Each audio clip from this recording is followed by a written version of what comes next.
Hello everyone, it's story time again. Today's story is called Our Treasured Gifts. Growing up in a large family helped me to learn things quickly. I always loved writing. And so when my siblings sat down to do their homework, I would copy what they were writing and pretended that I was studying too. They worked hard even at home with their chores, or they learned to dance the new dance steps, or play new games. I enjoyed every one of them because I looked up to them to be my first teachers. All these activities that we did were full of fun and action. As I got older and went to formal school, I found being educated was enjoyable. In my third year at primary school, I was taught how to read and write in cursive. That was such a big step for me. So over weekends, when we had done all our work, Mum would say, "We need to write to our relatives in the Cape." At first, my older siblings enjoyed doing this. But as I got older, their lives became more and more busy with school, work, household chores, and other interests.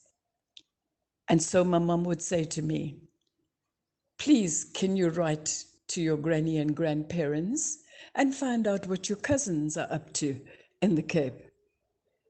I said I would love to help them. Mum would dictate the letters and I would write them down. And then I learned how to address the envelope and to post them. What a feat, I thought. You see, for the longest time, I did not know that my mum was illiterate. She worked hard, but her work did not require reading and writing. It was all practical work.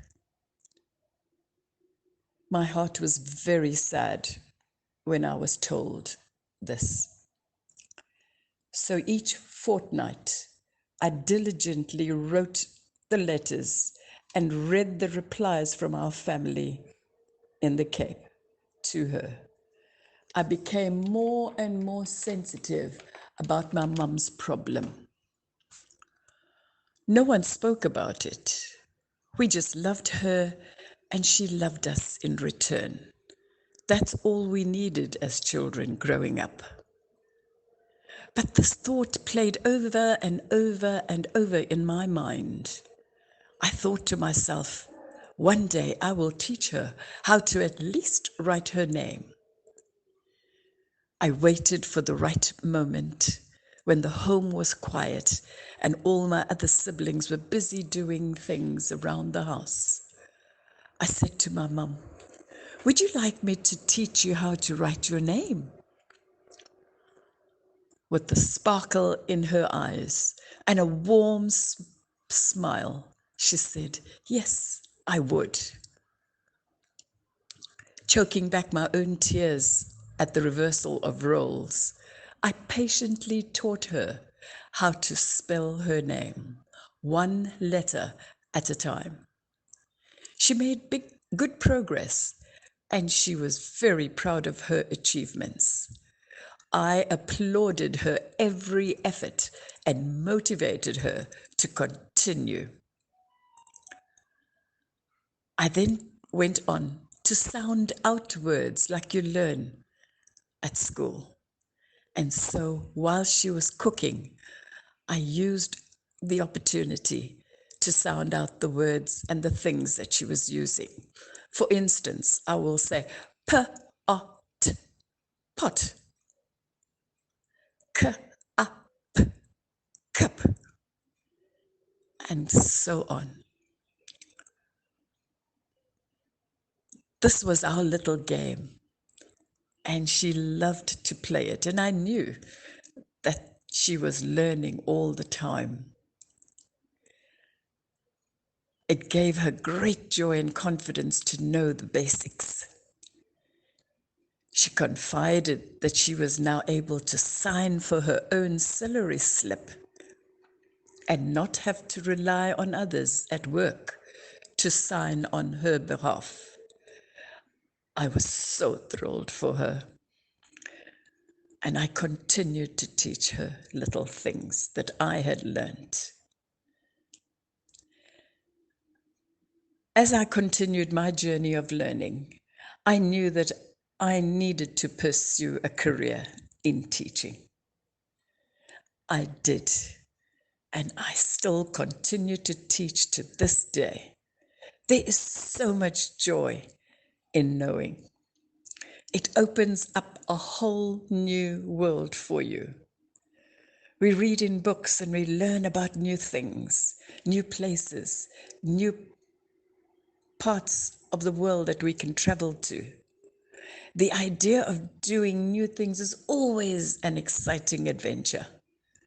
When you are older, you get to travel by plane, ship, train, or by road. And the places that you read about in books become a reality. You experience them and your world expands. In our hard lockdown, I decided through prayer to write to all our medical doctors that I knew that lived in this block of flats and the family doctor friends that we had, to encourage them and to tell them how much I was grateful for their love and care and concern, putting their own lives at risk with COVID-19 as they looked after ours. I did not sign my name at the bottom of these letters because they were a gift to those who were taking care of us. And so I posted these into the post boxes of the doctors in our block of flats. However, even though it was anonymous, one doctor came up to our flat to say thank you. When she'd done that, I was dumbfounded. I thought, I didn't write my name there. How did she know? It could only be that act of kindness that one offers to another human being that propels anyone's heart to be grateful.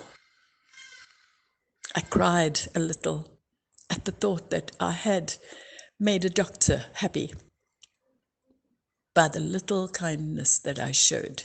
And I continued to do that. I made little cards at Christmas and did the same. And so I would like you to think about your own gifts and talents, those things that make your heart go boom, boody, boom, and get happy and put a sparkle in your eyes and a smile on your face. Do not be afraid to pursue them, because it is a wonderful thing to pursue your career, your passion, your gift, given freely to you. Use it. Maybe you want to be an astronaut, a nurse, a lawyer, a journalist, a pilot, a priest, an engineer, a policeman, or whatever it is that makes you happy. You can learn more about it, study it, read about it, dream about it, and make it your career. You will be able to be anyone or anything you put your heart to. Try it. It gives you hours and hours and years of untold joy. So pursue your dreams, pursue your passions, whatever it is. You might have many, many, many gifts, but whatever it is, let your heart soar and your mind be happy as you pursue your new dreams. So I encourage you, each one of you, to listen, to learn, and to do. Until next time, bye for now.